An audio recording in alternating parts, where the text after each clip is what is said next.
जिनके ऊपर महाअवतार बाबा जी ने कृपा की थी। उन्होंने कहा मनुष्य के पास 24 घंटे होते हैं। कितने घंटे होते हैं महेश्वर दास जी? 24 घंटे। बहुत ध्यान से सुने, जितने संत यहां बैठे हैं सब ध्यान से सुने, अलग अलग नाम नहीं लेना है। वे कहते हैं 8 घंटे आप साधना में दो। कितने घंटे? 8 घंटे सेवा में दो। कितने घंटे? 8 घंटे खटो शरीर से सेवा में दो, ड्यूटी करो, गौ सेवा करो, संत सेवा करो। आज हम आरती स्तुति में खड़े नहीं होते हैं, हम पंगत में परोसते नहीं है, हम पत्तल नहीं उठाते हैं, क्योंकि हम तो एक अहंकार में जी रहे हैं कि हम अमुक हैं। 8 घंटे साधन करो, 8 घंटे सेवा करो। सेवा रजोगुण है, रजोगुण से रजोगुण की निवृत्ति होगी। साधना से सात्विकता जीवन में पुष्ट होगी। और 8 घंटा बचे, वो किस लिए बचे हैं? बोले मनुष्य तमोगुण का त्याग नहीं कर सकता। खाना पीना सोना ये सब तमोगुण की ही परिधि में आते हैं। 8 घंटे अपने व्यवहार के लिए, 8 घंटे सेवा के लिए और 8 घंटे साधना के लिए, ये 24 घंटे का विभाग। अब ईमानदारी से पूछो, 8 घंटे साधन कौन करता है? हम तो नहीं करते भाई, हम तो नहीं करते। हम तो झूठ क्यों बोले, हम नहीं करते। आप लोगों में से कोई 8 घंटे साधन करते हो तो हम उनको प्रणाम करते हैं। चलो साधन नहीं करते, ईमानदारी से बताओ, सेवा की दुहाई देने वाले लोग 8 घंटे ड्यूटी करते हैं क्या? रजोगुण तमोगुण की निवृत्ति बिना शरीर से सेवा किए संभव नहीं। जहां भी रहो वहां सेवा अपना स्वभाव बनाओ।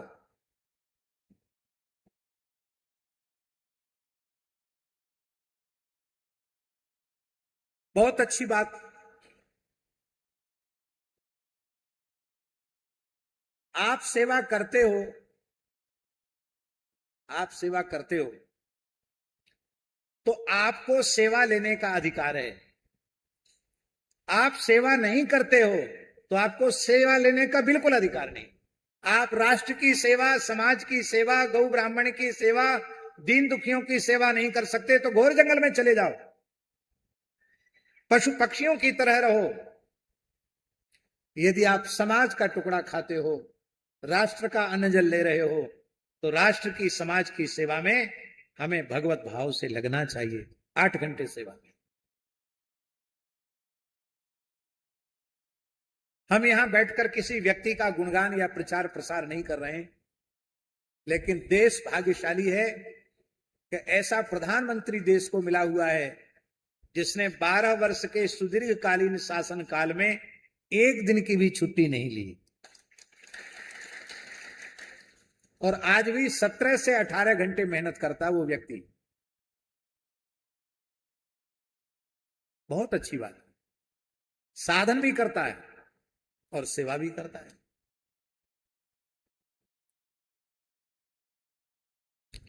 तो 8 घंटे साधन वाले लोग भी कम मिलेंगे, 8 घंटे सेवा वाले लोग भी नहीं मिलेंगे।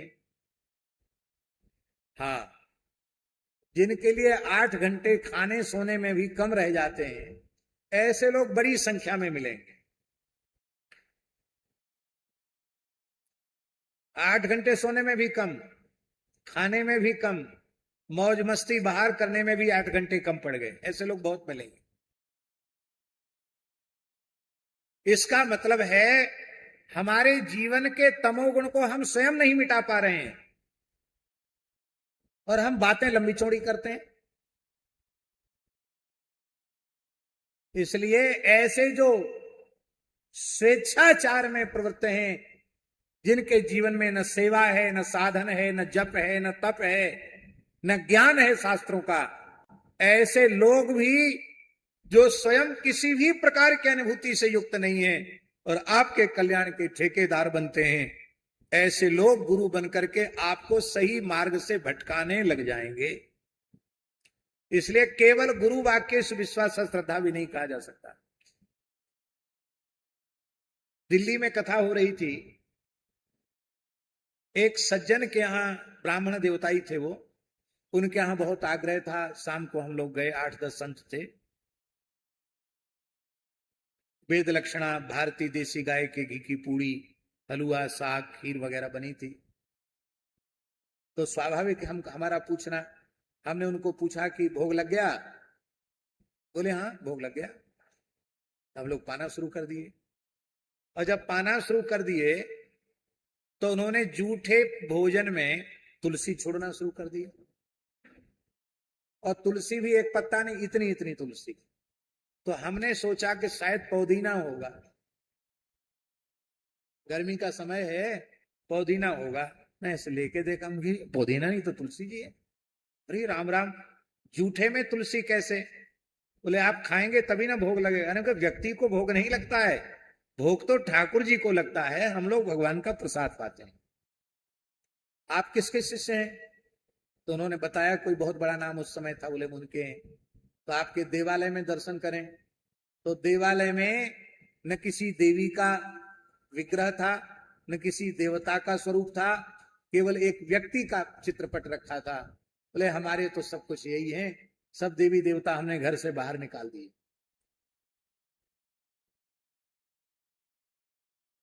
क्या हुआ? जिन्होंने घर से देवी देवताओं को निकाला, उनको खुद जेल में रहना पड़ा, जेल की हवा खानी पड़ी। इसलिए भैया, केवल गुरु वाक्य विश्वास श्रद्धा ये करोगे तो ऐसे लोग भी तुमको भटकाने चले आएंगे। इसलिए पूरा लक्षण करना पड़ेगा, वेद गुरु वाक्य विश्वास श्रद्धा। इसका समुदित अर्थ है, मिला करके किया गया अर्थ यह है, वैदिक सदाचार की प्रतिष्ठा जिनके जीवन में है, ऐसे संत सदगुरु के वचनों में विश्वास, इसी का नाम श्रद्धा। यदि हमारे जीवन में भी वैदिक सदाचार नहीं है तो आप हमारी बात बिल्कुल मत मानो। हमारी उतनी ही बात मानो जिस बात का शास्त्र से मेल हो। जो शास्त्र विरुद्ध बात है वो हमारी बिल्कुल स्वीकार मत करो। व्यक्ति पूजा के समर्थक नहीं है हम भगवान की पूजा के समर्थक हैं। शिष्य के मन में गुरु के प्रति कृतज्ञता का भाव होना चाहिए कि इन्होंने हमें उपासना का मार्ग दिया, तो हम जन्म जन्म तक इनकी ऋणी। शिष्य की श्रद्धा होनी चाहिए कि गुरु रूप में हमको भगवान मिले हैं, पर गुरु का भाव यह नहीं होना चाहिए कि मैं ही भगवान हूं।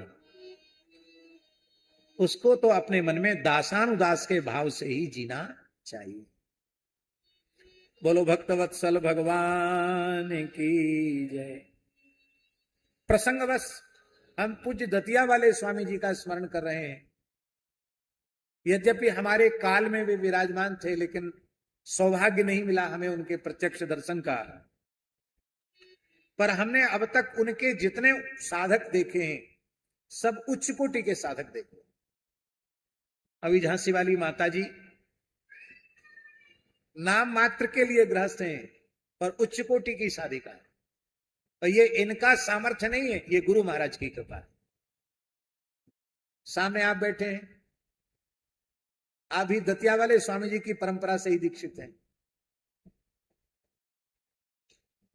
तो इससे हमको एक बात समझ में आई कि उन महापुरुष ने अपने से नहीं जोड़ा, उपासना से जोड़ा, साधना से जोड़ा।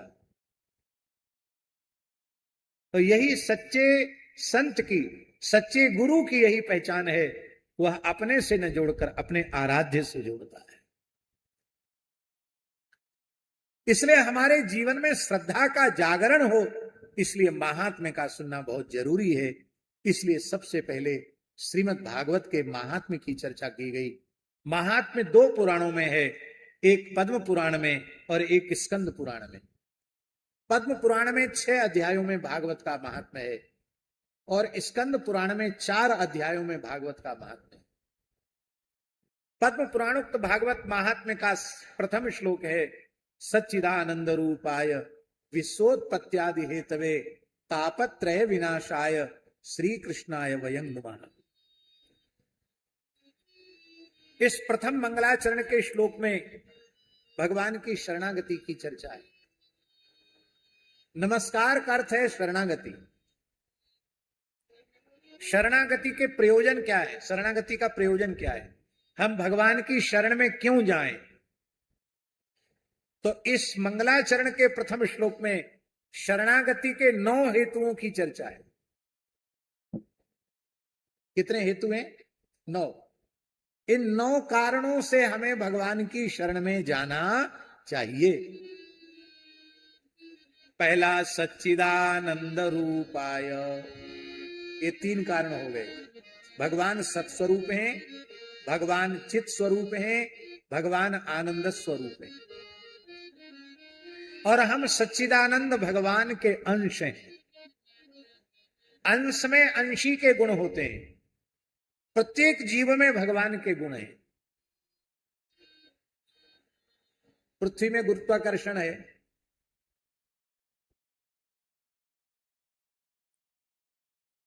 और ढेला उसका एक अंश है। हम अपनी शक्ति से ढेला आकाश में फेंकते हैं, पर अंश अंशी की ओर आकृष्ट होता है, वो ढेला लौटकर धरती पर आता है। समुद्र अंशी है, जल उसका अंश है। मानसून समुद्र से उठते हैं, मेघमाला समुद्र से ही जलाहरण करती है, फिर बरसती है, फिर नदियों के माध्यम से फिर कहां पहुंचती है? फिर समुद्र में पहुंचती। सूर्य अंशी है, दीपक अंश है, अग्नि अंश है। हम दीपक जलाते हैं, अग्नि जलाते, लपट किस ओर जाती है? ऊपर की ओर जाती है। कहने का आशय यह है, अंश सदा अंशी की ओर उन्मुख होता है। अब एक प्रश्न है कि हम सत्स्वरूप, सत माने अविनाशी, अविनाशी भगवान का अंश होकर भी जन्म मृत्यु रूप विनाश के चक्र में क्यों पड़े? ये प्रश्न है। इसका उत्तर है, सत्स्वरूप अविनाशी भगवान के हम अंश हैं, भगवान हमारे अंशी हैं। इस बात को हमने हृदय से स्वीकार नहीं किया। अविनाशी के संबंध को भुला दिया और विनाशी संबंध को नित्य मानकर, माने स्पष्ट शब्दों में कहें तो अनित्य को नित्य मानकर व्यवहार किया और नित्य को भुला दिया। इसलिए हम जन्म मृत्यु के चक्र में पड़े हैं। कोई भी संसार का प्राणी विनाश चाहता है क्या? क्यों नहीं चाहता? इसलिए नहीं चाहता क्योंकि वह अविनाशी का अंश है। फिर विनाश होता है कि नहीं होता? क्यों होता है? क्योंकि हम अविनाशी भगवान के अंश हैं। इस सच्चाई को वह स्वीकार नहीं करता है। एक छोटा सा उदाहरण हम आपको दें। संत कबीरदास जी महाराज हुए, महान योगी, महान सिद्ध संत थे। संत परंपरा में भक्तराज प्रहलाद का अवतार कबीरदास जी को माना जाता है कि भक्तराज प्रहलाद ही भक्ति प्रचार के लिए कलिकाल में संत कबीरदास के रूप में आए। कबीरदास जी से किसी भोले साधु ने पूछा कि महाराज, आप तो त्रिकालदर्शी हैं, आप अपनी मृत्यु बताइए, आपकी मृत्यु कब होगी? कबीरदास जी हंसने लगे, बोले हम तो मरेंगे नहीं। मरेंगे नहीं? बोले हाँ, बिल्कुल नहीं मरेंगे, हम बिल्कुल नहीं मरेंगे। बोले यहां जितने लोग पैदा हुए हैं सब मरने के लिए पैदा हुए हैं, आप अनहोते हैं जो आप अकेले नहीं मरेंगे। बोले हम बिल्कुल नहीं मरेंगे। क्यों? हमारे मरने के लिए पहले हमारे राम जी को मरना पड़ेगा। राम जी तो मरेंगे नहीं। जब राम जी नहीं मरेंगे तो राम जी का अंश कैसे मर जाएगा? और इसी भाव को संत कबीरदास जी ने एक साखी में कहा, राम मरे तो हम मरे, राम मरे तो हम मरे, नाही तो मरे बलाए। अविनाशी का बाल का मरा न मारा जाए। यदि हम शरीर को ही आत्मा मानकर जी रहे हैं तब तो जन्मने मरने से छुट्टी मिलने वाली नहीं है, किंतु इससे विलक्षण अपना स्वरूप हम मानते हैं तो हम मरें तो तब जब हम पैदा हुए, हम तो पैदा ही नहीं हुए तो मरेंगे क्यों? क्या करें? तो यदि इस नित्य स्वरूपता को हम प्राप्त करना चाहते हो तो हमें भगवान की शरण होनी चाहिए। दूसरा चित स्वरूप है भगवान, चित ज्ञान स्वरूप है। उन ज्ञान स्वरूप भगवान का अंश होकर भी हम अज्ञान में जी रहे हैं, अपने को नहीं पहचानते, अपने स्वरूप को नहीं पहचानते, संसार को भी नहीं पहचानते, खाली बनते हैं समझदार कि हम बहुत समझते, समझते कुछ नहीं।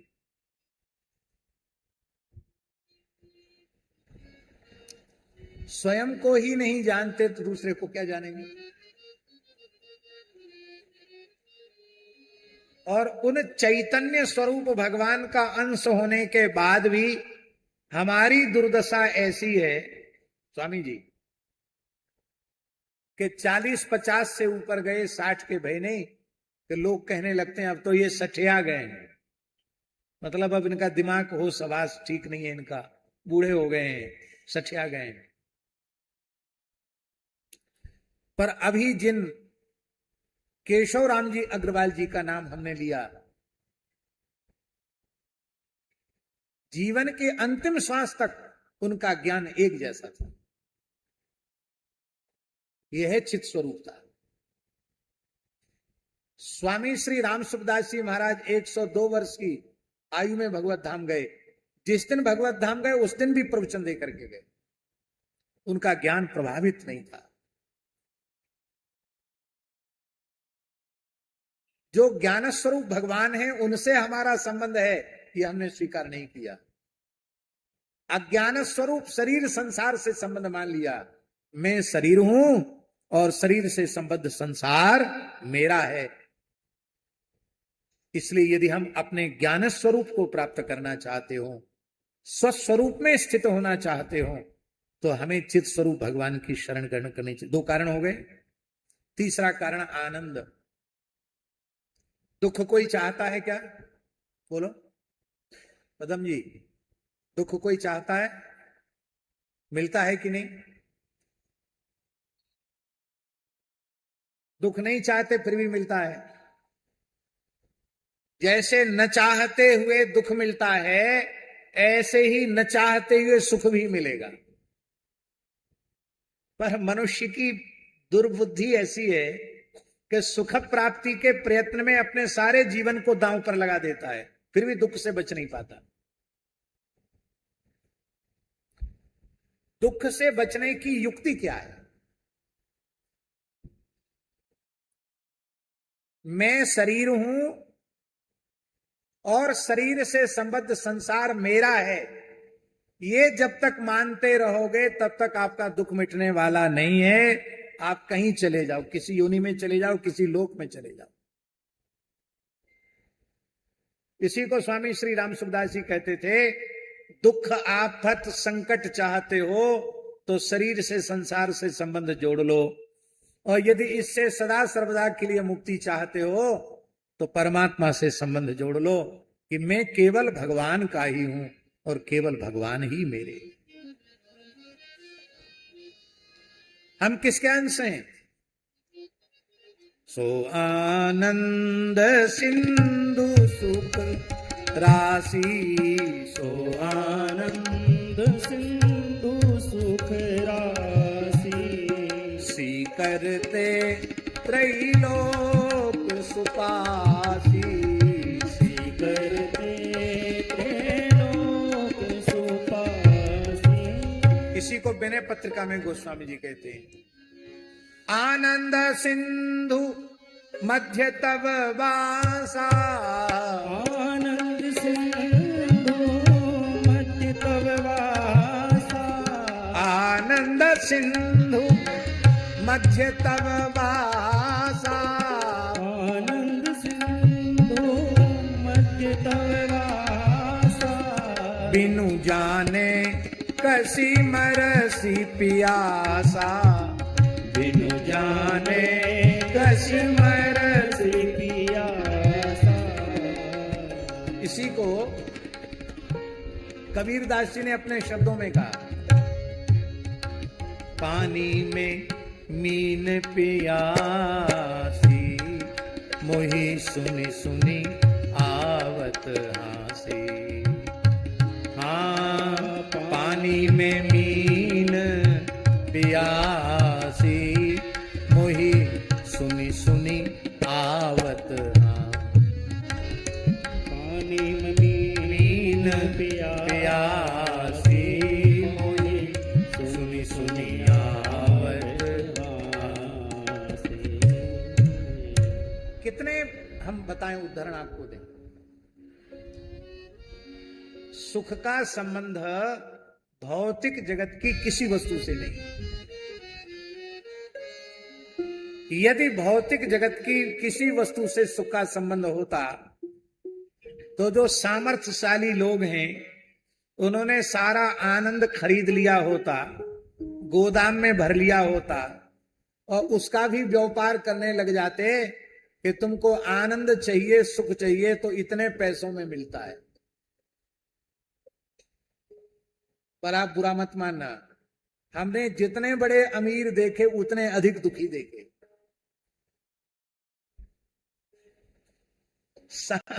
सामान्य से सामान्य वर्ग के लोगों को सुखी देखा और अमीर से अमीर लोगों को दुखी देखा। आप लोग ऐसा मत मानना, जो गरीब है ना उनका दुख भी कमजोर है और जो अमीर है उनका दुख बहुत तगड़ा। जैसे वो तगड़े हैं ना ऐसे उनका दुख भी तगड़ा। तो यदि हम आनंद चाहते हो, अपने जीवन से दुख की विदाई चाहते हो, तो हमें आनंद घन श्री कृष्ण की शरण लेना चाहिए। कितने कारण हो गए? 3। अब चौथा कारण है, भगवान श्री कृष्ण इस विश्व की उत्पत्ति के कारण हैं। भगवान श्री कृष्ण इस विश्व के पोषण के कारण है, पालन भी वही करते हैं और भगवान श्री कृष्ण इस विश्व का संहार भी करते हैं। उत्पत्ति, पालन और संहार हम लोग भी इसी में पड़े हैं। पैदा होना, फिर पल पोष करके पुष्ट होकर बड़ा होना, अंत में मृत्यु हो जानी, शरीर नष्ट हो जाना। कब से लगे हैं इस फेरे में, इस चक्र में कब से पड़े हैं, कोई पता है? ये पहला जन्म नहीं है, इसके पहले हजारों लाखों बार हमारे जन्म हो चुके हैं, पर अब तक इस चक्र से पिंड नहीं छूटा।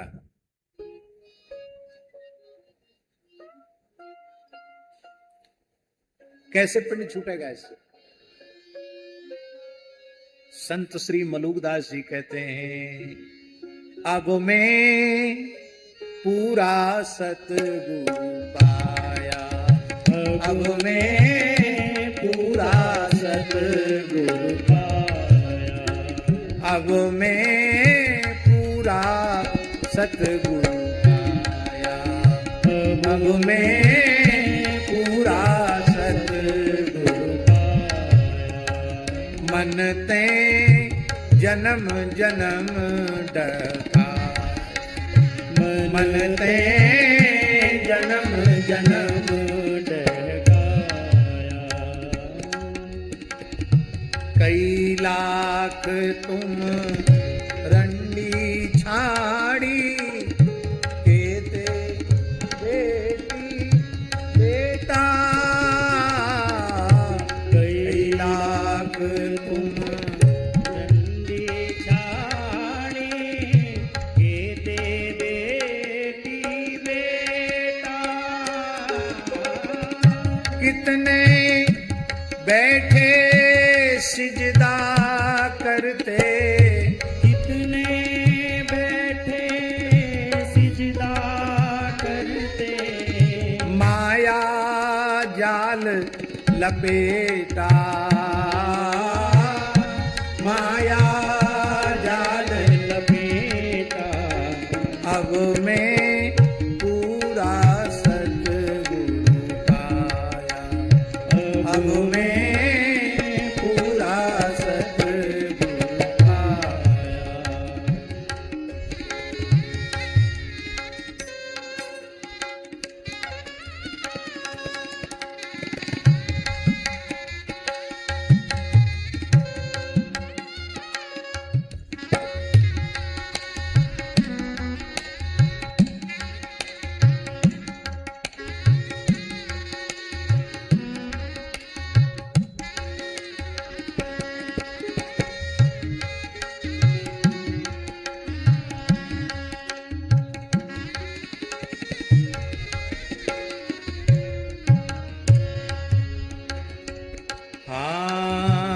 कितने के तुम पितर कहाए, केते पितर तुम्हारे।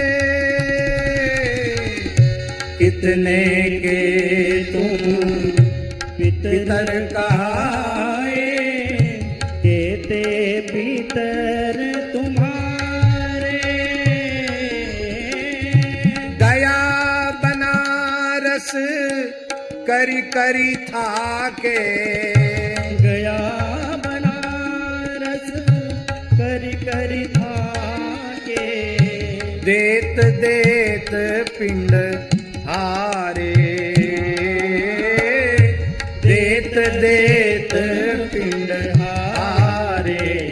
अब मैं पूरा सतगुरु पाया, अब मैं पूरा सतगुरु पाया। कई लाख तुम लश्कर जोड़े, केते घोड़े हाथी। कई लाख तुम लश्कर जोड़े, केते घोड़े हाथी। तेऊ गए बिलाय छिनक में, देवों गए बिलाए छिनक में। कोई रहा ना साथी, कोई रहा ना साथी। अब मैं पूरा सतगुरु पाया, अब मैं पूरा सतगुरु पाया।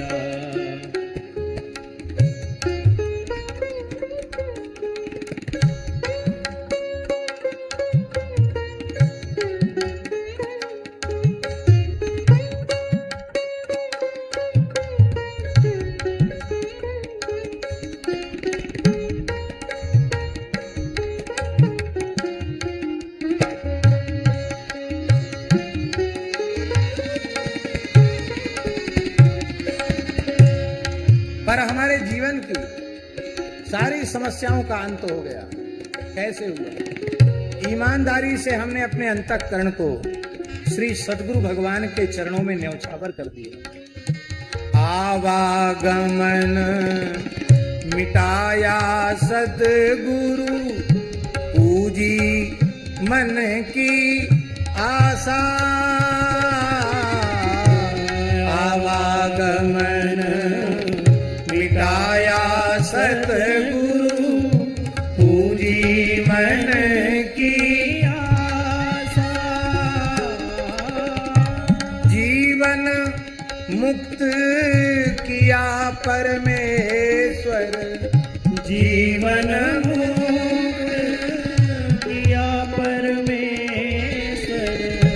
कहत मलू का दासा,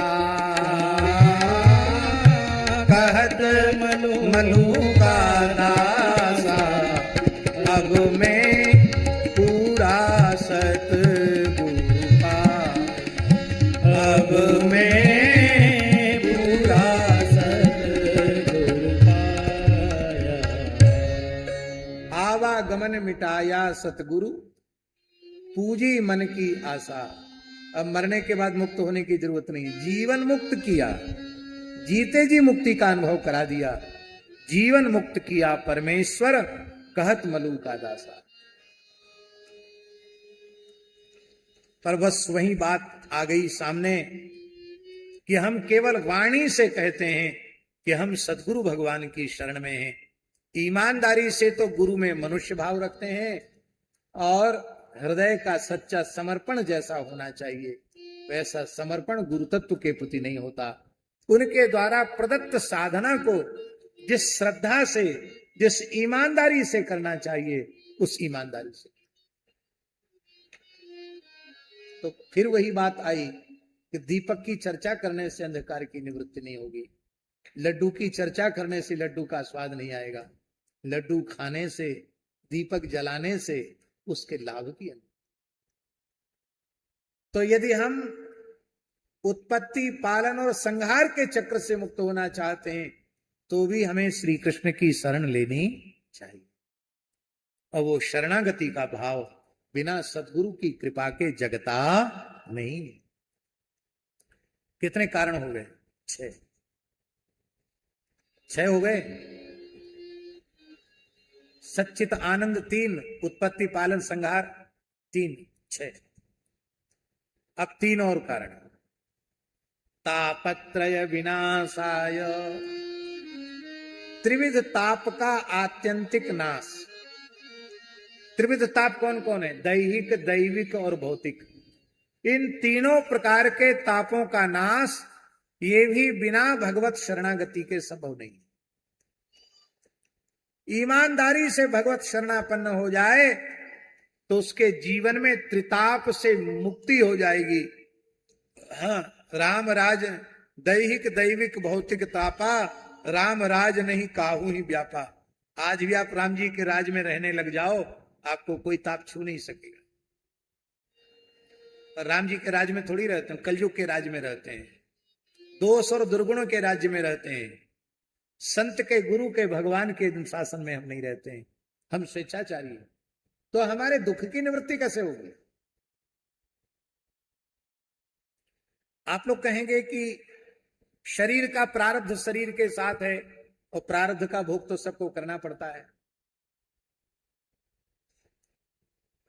आपको सुनकर आश्चर्य होगा महाराज जी, विदिशा जिले में नौलखी धाम एक स्थान है, बेत्रवती के गंगा के तट पर ही है। बहुत पुराना स्थान है रामानंद संप्रदाय का। वहां इस समय गद्दी पर श्री महंत श्री राम मनोहर दास जी महाराज विराजमान है। उनके गुरुदेव श्री महंत श्री गोविंद दास जी महाराज,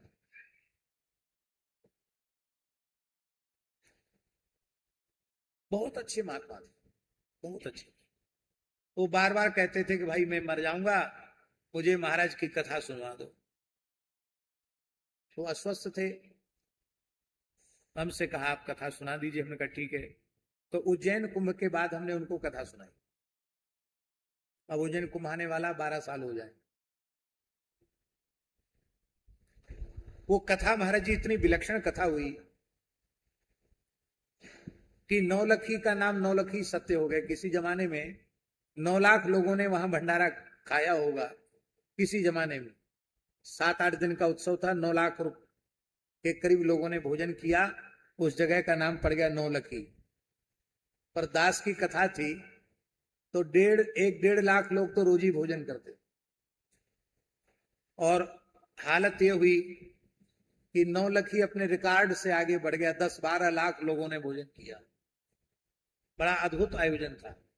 तो माताजी गोविंद दास जी नाम के वो संत, उनके पृष्ठ भाग में, नितंब भाग में कैंसर था। तो आपको सुनकर आश्चर्य होगा, इतना हाथ भीतर चला जाता, इतना गहरा घाव जिसके हो उसको कितनी वेदना होगी, लेकिन चेहरे पे दुख की, कष्ट की एक रेखा नहीं।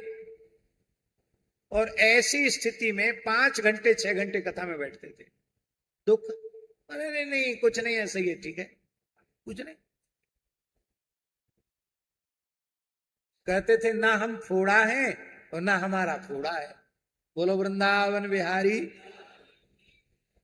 हम फोड़ा नहीं है और फोड़ा हमारा नहीं है, हमको दुख क्यों होगा?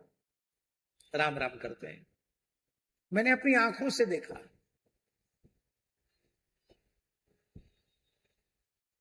हमारे वृंदावन में एक संत थे, केलीदास जी महाराज। यहां कैंसर हो गया कान के पास में, पूरा भाग सड़ गया, दिमाग में चले गए कैंसर के कीटाणु। कितनी वेदना होती होगी। दर्शन करने गए तो बड़े प्रसन्न, बातचीत की उन्होंने।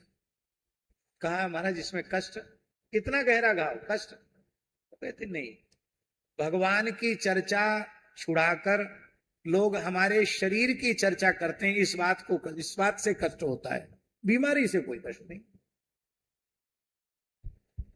आप कहेंगे ऐसा कैसे संभव है?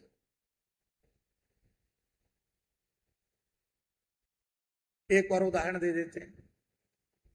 हमारे पूज्य सदगुरुदेव भगवान श्री पहाड़ी बाबा महाराज, जिनसे दास को विरक्त वेश मिला, वो पहले किसी तरह की दवा नहीं लेते थे, बाद में तो कुछ दवाई लेने लग गए थे स्वामी वामदेव जी के आग्रह पर। बोले कोई दवाई नहीं लेते, ना एलोपैथिक, ना होम्योपैथिक, ना आयुर्वेदिक, कोई दवाई नहीं लेते। वो 100 साल से तो बहुत ऊपर होकर के वो गए, बड़ी दीर्घायु थी उनकी। तो एक बार उनको बहुत तेज बुखार आ गया। हमारे पास खबर आई कि महाराज जी को बहुत तेज बुखार है। हम पहुंचे, शरीर एकदम जल रहा था बुखार से। हमने कहा महाराज जी बहुत तेज बुखार है। कुछ भक्तमाली जी ने एक संजीवनी बट्टी होती है आयुर्वेद की, होती थी संजीवनी बट्टी, गर्म पानी से ले लें ठीक हो। बोले नहीं हम कोई दवाई नहीं लेंगे, पर तुम आए हो तो हमको उठाकर बिठा दो। लेटे थे, हमने उठाकर बिठा दिया, कपड़ा ओढ़ लिए, बैठ गए, आसन से बैठ गए। बोले सवेरे आ जाना। कितने बजे? बोले 6 बजे। तो महाराज जी आपको तेज बुखार है, हम यहीं सो जाएं? नहीं नहीं, मैं अकेले रहता हूं, दूसरे मनुष्य की गंध मुझे पसंद नहीं है, जाओ अपने आसन पर विश्राम करो, सवेरे 6 बजे आना। हम ठीक 6 बजे वहां पहुंचे। महाराज जी को लगभग रात्रि को 8 बजे जिस मुद्रा में बिठाया था, उसी मुद्रा में सवेरे 6 बजे तक बैठे थे, एक आसन से। हमने एक संत को कहा था रात में थोड़ा देखते रहना। महाराज जी तो वैसे बैठे थे जैसे कोई पाषाण की प्रतिमा हो। अब अपने मन का तो एक विचार है, मन में आया कहीं की कोई दूसरी घटना तो नहीं घट गई बैठे बैठे। मैं कहीं महाराज जी समाधि में तो नहीं, अब उनको जगह में उनको कष्ट हो। फिर भी डरते डरते उनका हाथ छुआ, तो हाथ में बुखार नहीं था, ठंडा हाथ था। ठंडा था लेकिन वैसा ठंडा नहीं था जैसा चेतना शून्य होने के बाद होता है। बुखार नहीं था। मैं ऐसे हाथ पकड़े हुए देख रहा हूं कि नाड़ी चल रही कि नहीं। तुरंत महाराज जी ध्यान से बाहर आए और नेत्र खोलते बोले, राम राजा दुख भंजन सकल पूर्ण काम, गोविंद गोपाल गोविंद गोपाल गोविंद गोपाल, भज नारायण भज नारायण भज नारायण भज नारायण। ये बोलते रहते थे। राम गाओ कृष्ण गाओ सार है यही, वेदन को भेद पाओ व्यास ने कही, ये भी बोलते थे। राम गाओ कृष्ण गाओ सार है यही, वेदन को भेद पाओ व्यास ने कही। राम राम राम राम सीता राम राम राम। वाह, आ गए?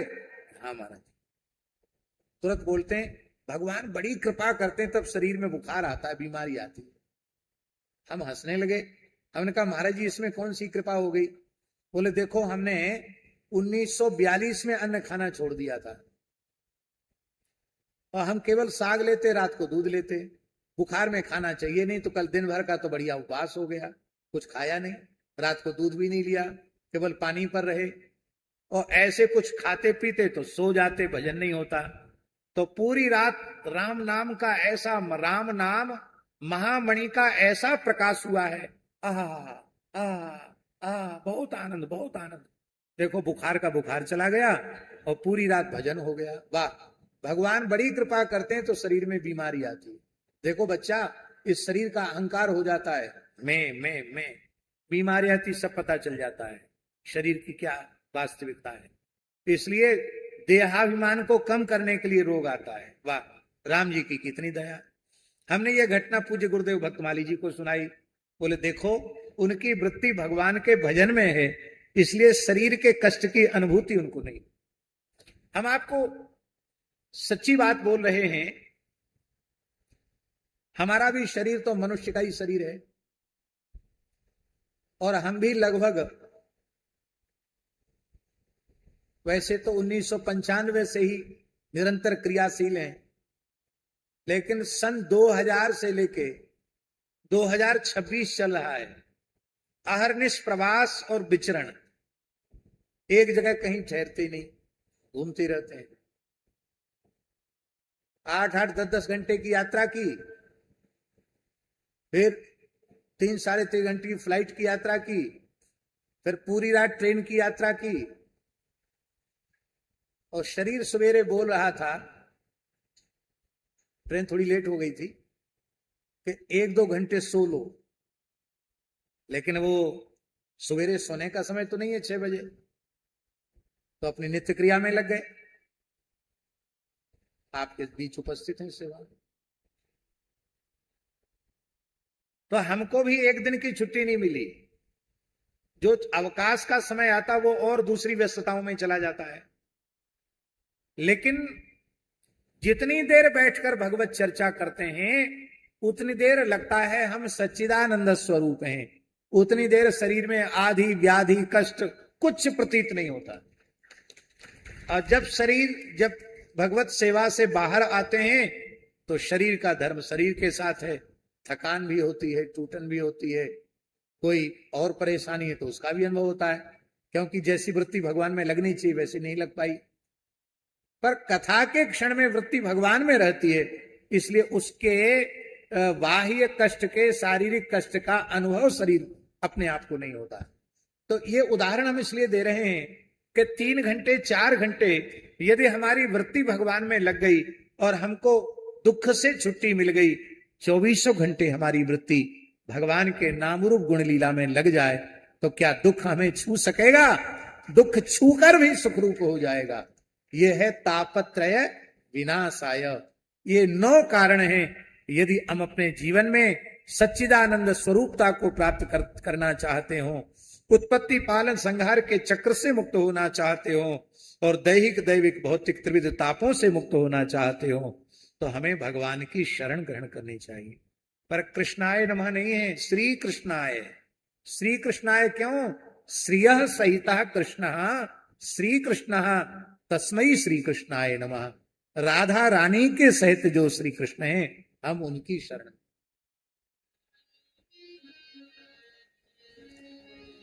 बंसल जी शक्ति के उपासक हैं।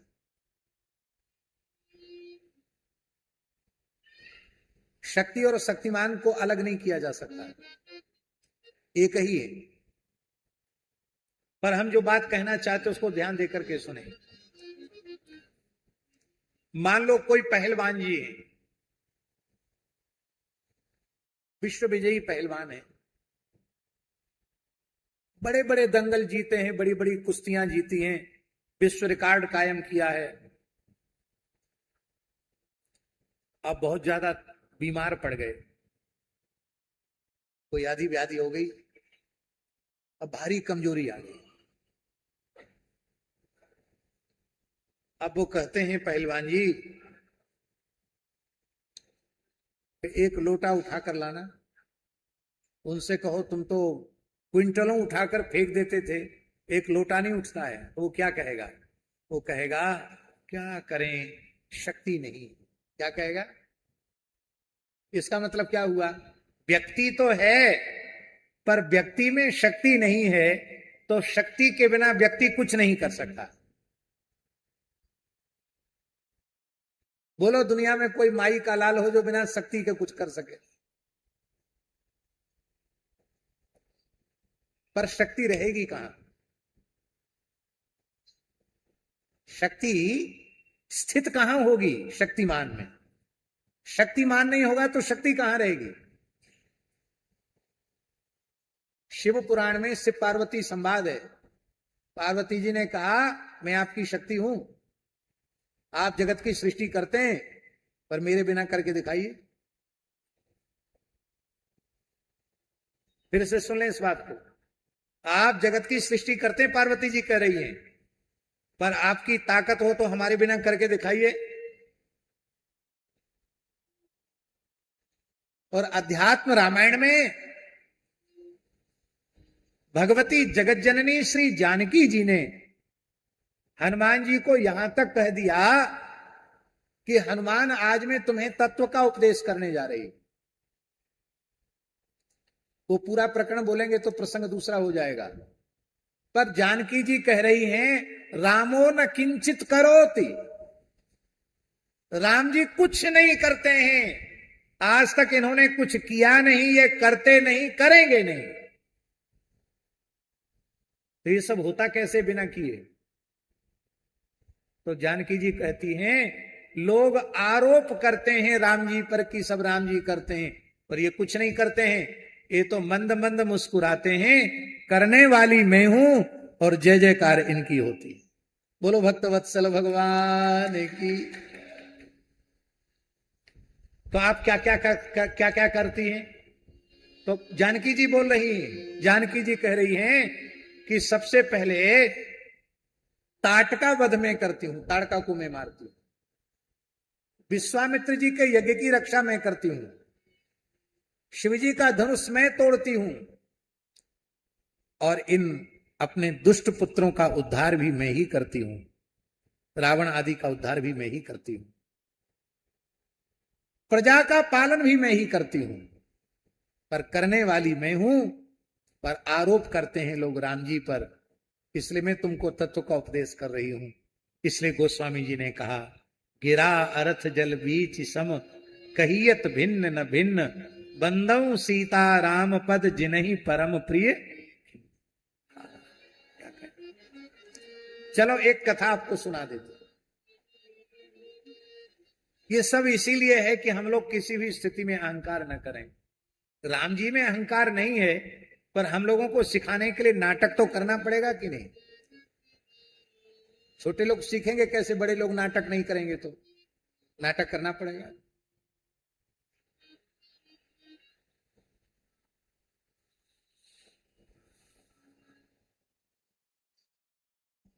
एक बार भगवान श्री राम श्री अयोध्या में राज सिंहासन पर विराजे थे। बड़े बड़े अमलात्मा बिमलात्मा ऋषि महर्षि भगवान श्री राम की स्तुति कर रहे थे, उनके जो विलक्षण कार्य हैं उनकी चर्चा कर रहे थे, उनका गुणगान कर रहे थे, राम जी के बाहुबल की चर्चा कर रहे थे। तो राम जी अपनी भुजाओं की ओर थोड़ा देखने लगे। जानकी जी बगल में बैठी थी, उनका लगता है ये भी प्रशंसा में ज्यादा प्रशंसा सुनकर के फूल गए हैं, मैं भी कुछ लीला करूं। तो ये मुस्कुराई केवल। उसी समय कुछ ऋषियों का समूह आया, बोले महाराज आपने रावण के आतंक से तो धरती को मुक्त कर दिया है, तो अभी रावण का एक बाप दादा बैठा हुआ है। कौन? सहस्र रावण, उसका नाम क्या है? आप कहेंगे सहस्र रावण क्या है? ये रक्तबीज की तरह था। रक्तबीज का एक बूंद रक्त धरती पर बैठ गिरता था तो उसके जैसे 1000 रक्तबीज पैदा हो जाते थे। मार्कंडेय पुराण के अंतर्गत कथा प्रसिद्ध है, आप सब जानते हैं। ये सहस्र अर्जुन भी ऐसा ही था, एक बूंद खून गिरे तो 1000 रावण पैदा हो जाएं। ये सुनिए कथा कभी। बोले महाराज वो रावण तो खत्म हो गया, पर वो रावण का आतंक मच रहा है, हाहाकार कर रहा है, वो सब जगह हाहाकार मच रही है, आप उसका संहार कीजिए। उसको ऐसा वरदान मिल गया है कि उसका एक बूंद खून गिरेगा तो 1000 उसके जैसे रावण पैदा हो जाएंगे, मरेगा ही नहीं। इस डर के मारे कोई देवता उससे युद्ध नहीं करता है। युद्ध में रक्त गिरेगा, एक से तो छुट्टी नहीं मिल रही, हजारों से कहां से छुट्टी मिलेगी। राम जी बोले सेना तैयार करो, युद्ध की घोषणा करो। नारद जी से कहा जाओ उसको चुनौती दो, या तो तुम वैदिक सनातन धर्म का जो विनाश कर रहे हो ये अपने कार्यों को बंद करके शुद्ध सात्विक विचारधारा में आओ, अन्यथा युद्ध के लिए तैयार हो जाओ। उसने कहा कि मैं राक्षस जाति के का जो आपने संहार किया है ना, निश्चरहीन करूं मही भुज उठाए प्रणकीन, मैं उनका प्रतिशोध का बदला लेना चाहता हूं, मैं युद्ध स्वीकार है। अब युद्ध छिड़ गया। राम जी के दिव्य अस्त्र शस्त्रों के प्रहार से उसके शरीर के रक्त का प्रवाह चला और करोड़ों करोड़ों असंख्यों रावणों से पूरा ब्रह्मांड भर गया। राम जी भी घबरा गए, अब क्या होगा। बोले गुरुजी समस्या का समाधान तो हुआ नहीं, समस्या तो करोड़ों गुना और अधिक बढ़ गई है, क्या करें। तब वशिष्ठ जी ने कहा, रामभद्र, आपने रावण वध भी जानकी जी की शक्ति से ही किया था, उनकी कृपा से ही किया था। उस युद्ध में जानकी जी भी पधारी थी, शिविर में थी, तुम उनका स्तवन करो, समस्या का समाधान उन्हीं के द्वारा होगा। तब भगवान श्री राम ने सीता सहस्त्र नाम के द्वारा जानकी जी के 1000 नामों से जानकी जी की स्तुति की। आज भी सीता सहस्त्र नामावली है, सीता सहस्त्र नाम स्तोत्र हैं, उसके ऋषि राम जी ही हैं। गीता प्रेस की जो सहस्त्र नामावली नामक पुस्तक है उसमें सीता सहस्त्र नाम प्रकाशित है, राम जी ही उसके प्रस्तुता हैं। जैसे ही राम जी ने 1000 नामों से स्तुति की है, जानकी जी सो रही थी उस समय, तो बाहर खड़े होकर राम जी ने 1000 नाम लिए। प्रियतम का स्वर है, सुनकर जानकी जी बैठी, तो सो रही थी तो केस खुले हुए थे, तो बैठी तो केस उन्होंने ऐसे झड़कार कर ठीक करना चाहा। उसी समय उनके केस पास से भगवती भद्रकाली प्रकट हो गई और कहा, अब आप यहां बैठिए। और भद्रकाली को कहा कि सब सफा चित्त कर जाओ, जितने रावण हैं सबको खा जाओ। तो उस समय भगवती जानकी जी के केस से प्रकट भगवती काली ने उन रावणों को सफा चट कर दिया। और इसके बाद जो मूल सहस्त्र रावण था, राम जी ने ब्रह्मास्त्र से उसका उद्धार किया। और वो भगवती जो भद्रकाली हैं, वे आवेश में थी, उनके आवेश के कारण बिना प्रलय के ही प्रलय की स्थिति बनने लगी, दिशाओं में आग लगने लगी। तब उनके क्रोध का शमन कौन करे।